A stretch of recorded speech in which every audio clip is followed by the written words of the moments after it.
Tonight is Raw. Triple X, 30 years of Monday Night Raw. And they're building this up like a big one. And then right around the corner from that is the Royal Rumble. Royal Rumble, honestly, when it comes to wrestling, is kind of the second biggest wrestling event of the year, right behind WrestleMania. Because of the fact that, since 1993... well, if you really trace it down to it, the main event of WrestleMania has kind of been traced all the way down to 91 when Hogan won and then went on to WrestleMania to face Slaughter. But it wasn't really just like cut out, this is the way that it's going to be. And then, of course, 92 was for the championship. And then Flair ended up fighting. It was kind of like he was going to fight the winner of the Rumble. Though, well, I guess he was the winner, but the follow-up, we had Sid and Hogan, fighting each other because they couldn't agree on what was going on there. The fact that Flair had to fight Macho Man, and then of course Yoko won here in Arco Arena, and that's where he went on to WrestleMania 9 to face Bret Hart, where he went on to win the championship, and then of course WrestleMania 10 was Brett and Luger. They set up like the little tournament deal, and all she wrote from there. But every year we've kind of been counting down like the days to WrestleMania, and it all starts here at the Royal Rumble. If you're watching Monday Night Raw and SmackDown, definitely the biggest thing happening around now is the return of Cody Rhodes. Cody's going to be coming back at the Royal Rumble. With Raw 30 being a big deal, and it's only, on the week of the Rumble, with the Rumble being Saturday, you would wonder why they didn't have Cody come do kind of like a Triple H entrance like he did when he came back in 2000 and is that 2001 or 2000? I went to the Rumble in 2002 when he won. So when he came back from his quad injury, that was in the Garden in 2002, and all he really did was do the pose down, and it was just set in stone. Triple H is coming back. Triple H is gonna win the Rumble. He went on to WrestleMania. He faced Jericho, and I still don't get it. These guys are my number one and my number two guys, but they put the belt on Hogan right after that. Why do you build somebody up to win the Rumble, go on to main event WrestleMania, and then be like, hey, we're going to give the belt to the other guy? Maybe because Hogan's match against The Rock overshadowed, but Hogan didn't even win that match. The Rock won that match. But then The Rock was gone. So I don't know. It doesn't really, I still don't get it. And we're fighting about what happened, 20 years ago. But, Cody looks like he is the overall number one guy to win the Rumble. When you look at it, you can kind of dream up a storyline of Sami Zayn winning it, depending on what goes down with his, trial tonight on Raw 30.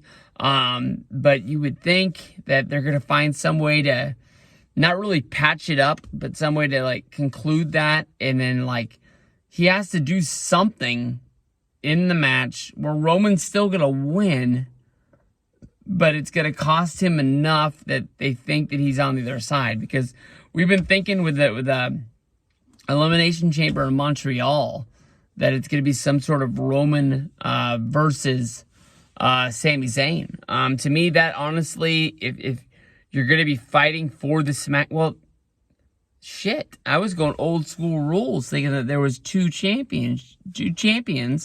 There's two championships, but they're both on the same damn guy.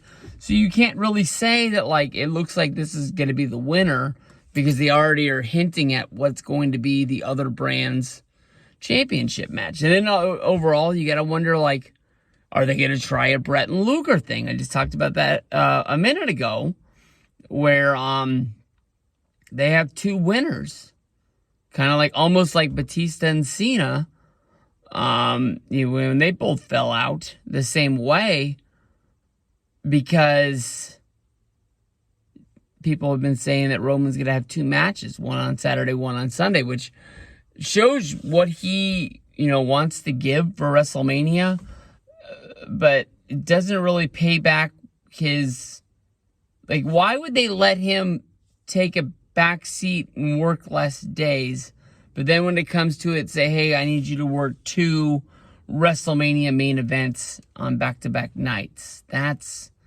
kind of crazy. And I guess we've been thinking The Rock was going to show up. It doesn't look like we're going to get a Rock winner for this, because it doesn't look like he's going to be at Raw Triple X to set up the whole deal. But maybe that's also ultimately a better surprise than when he comes out at the Rumble. People really lose their shit. But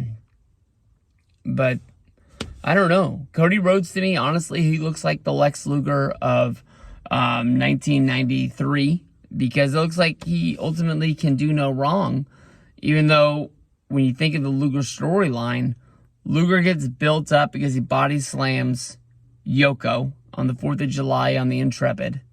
Luger wins the match by countout, so he doesn't win the championship.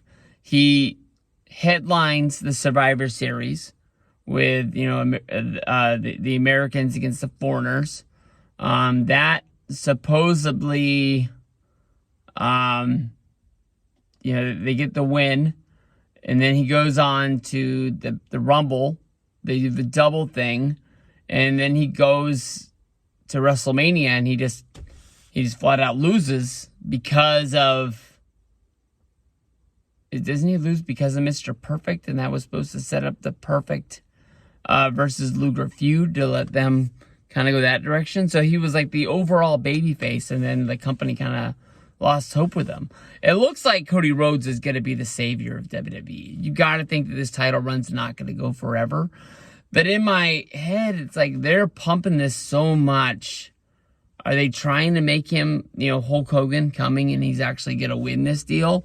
Or are they setting us up for him to lose, to kind of get knocked and be like, what did I do wrong? I'm going to have to look at the tape. I'm going to have to, redo this. I already, rejuvenated myself to come back from this injury.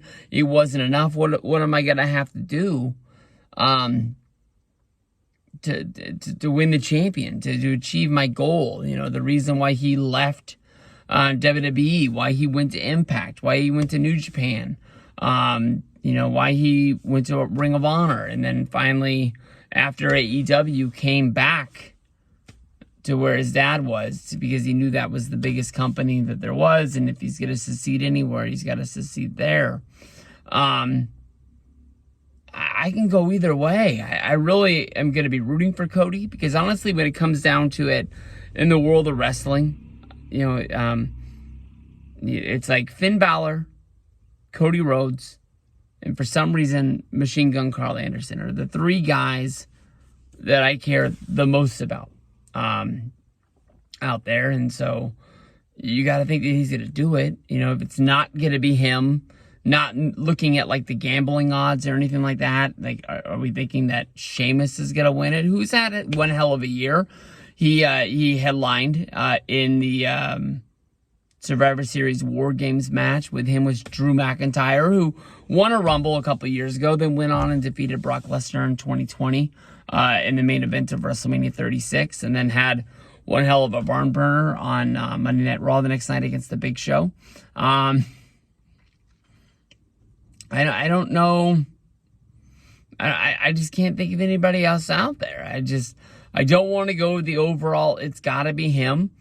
But the years that I've just gone out there and just really said, this is the guy that I think's going to do it, I was right about Alberto Del Rio. I was right about Sheamus. I was right about Drew McIntyre. There's no winning streak to point to. But, I mean, they're pumping out these videos like it's freaking Hulk Hogan coming back. And it's Cody Rhodes. I think he's going to win it. I really, really think he's going to. And it's going to be Cody versus Roman at WrestleMania. I don't know what else they can do. I've been holding my breath for 10 years, it seems like, on Rock coming back to fight Roman. And I just don't think it's going to happen.